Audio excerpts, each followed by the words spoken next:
여러분, 혹시 의학부가 대학 입시에서 늘 1등일 거라는 막연한 기대를 하고 있었던 건 아니지? 놀랍게도 오늘 우리가 파헤칠 2025학년도 중앙대 CA 유융합평인제 전형 입시 결과는 우리가 알던 상식에 제대로 한 방 먹일 준비가 되어 있어. 어쩌면 충격적일 수도 있는 이 진실 같이 한번 들여다볼까? 자, 그럼 이 흥미로운 여정을 어떻게 헤쳐나갈지 우리만의 지도를 펼쳐볼게. 먼저 경쟁이 얼마나 치열한지 위계 질서를 쭉 한번 살펴볼 거야.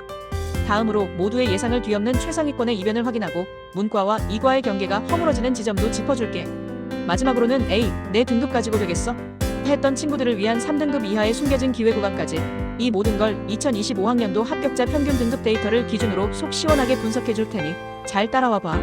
그럼 이제부터 본격적으로 중앙대의 최상위 10개 학과 성적을 공개할게. 등급대가 1.66부터 2.02까지 정말 후덜덜한 수준이지. 영광의 1위는 약학부가 1.66으로 차지했어. 2위는 기계공학과 1.73. 그리고 대망의 3위는 바로 의학부야. 1.74 등급. 어때? 의학부가 늘 1등일 거라 생각했던 친구들, 지금 조금 당황스럽지? 아마 의사가운 대신 약사가운을 입고 있는 자신을 상상하는 친구들도 있을 거야.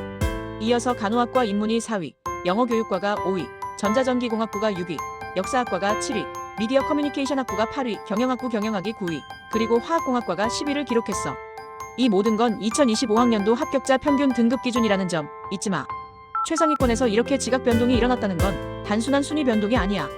이건 마치 거대한 테트리스 블록이 한꺼번에 와르르 무너져 내리는 듯한 충격적인 변화거든. 약학부가 1.66이라는 압도적인 성적으로 1위를 차지한 반면 의학부는 1.74로 3위에 머물렀어. 보통 의대라 하면 넘사벽이라고들 하지만 이번엔 약학부가 제대로 한 건 한 거지. 또 기계공학과가 1.73으로 당당히 2위에 오르며 공학계열의 강세를 제대로 보여줬어. 특히 재미있는 건 간호학과 인문이나 영어교육과 같은 인문계열 학과들이 1점대 후반에 쟁쟁하게 포진하면서 공학계열과 아주 치열한 접전을 벌였다는 점이야.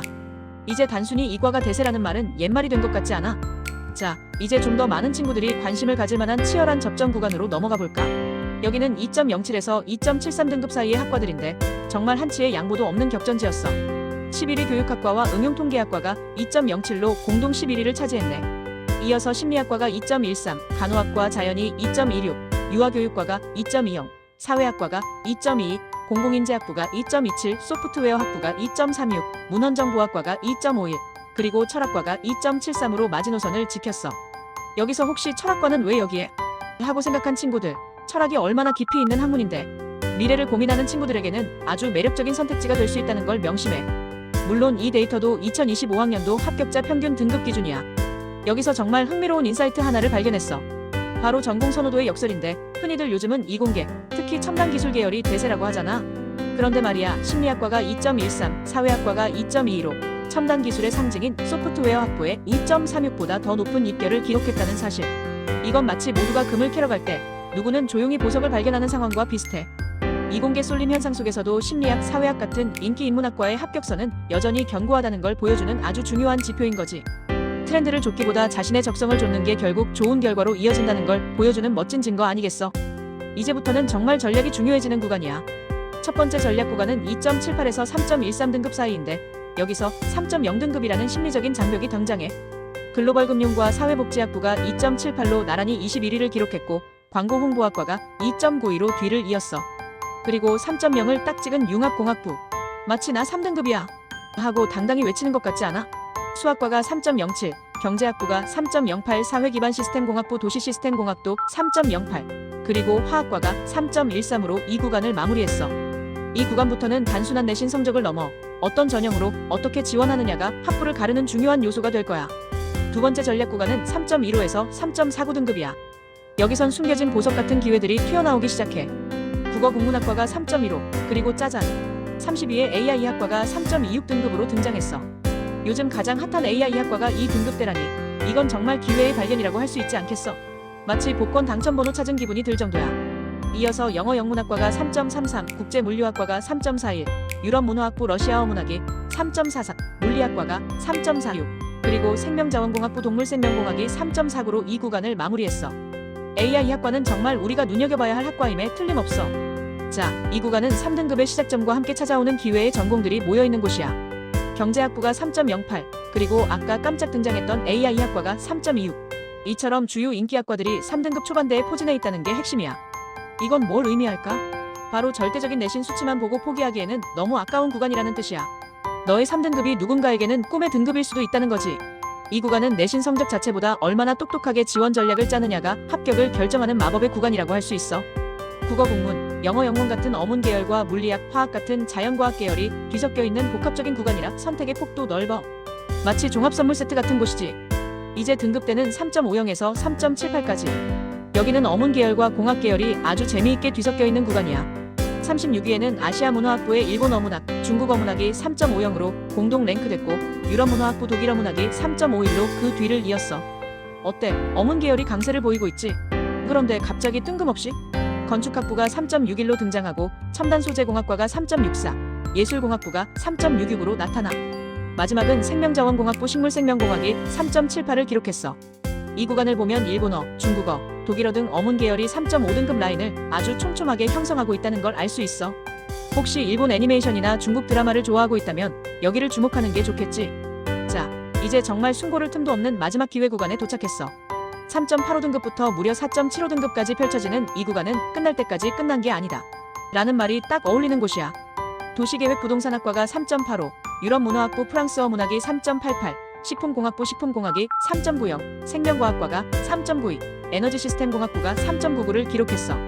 그리고 4.0등급 때도 과감히 진입한 시스템생명공학과 4.01, 식품공학부 식품영양 4.17, 마지막으로 52 사회기반 시스템공학부 건설환경플랜트공학이 4.75로 최종 마지노선을 그었어. 이 등급대 친구들도 충분히 합격할 수 있었다는 사실, 정말 희망적이지 않아? 포기하지 않는 자에게 기회가 온다는 걸 보여주는 명확한 증거야. 어문학부 계열만 따로 떼어놓고 자세히 분석해볼까? 어문학부의 합격 공식은 바로 여기 있어. 영어 영문학과 3.33, 유럽문화학부 러시아 어문학 3.44, 아시아문화학부 일본 어문학 및 중국 어문학 3.50, 유럽문화학부 독일 어문학 3.51, 그리고 유럽문화학부 프랑스 어문학이 3.88. 등급 분포를 보면 3.3등급에서 3.9등급 사이에 집중적으로 몰려있는 걸 알 수 있어. 이건 무슨 말이냐?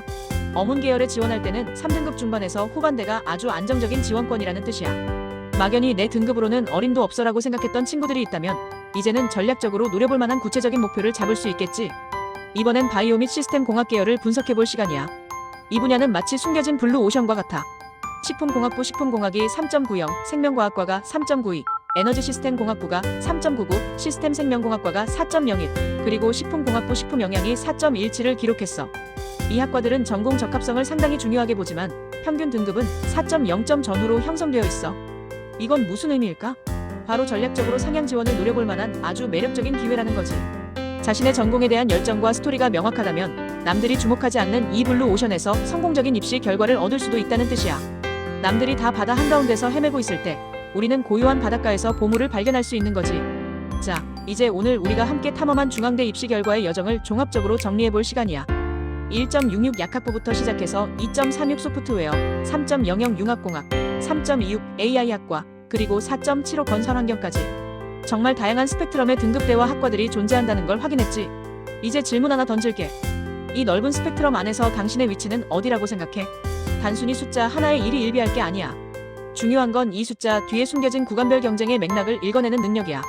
이 등급대에서 어떤 학과들이 경쟁하고 있고 나에게는 어떤 기회가 있을지 파악하는 눈을 길러야 한다는 거지.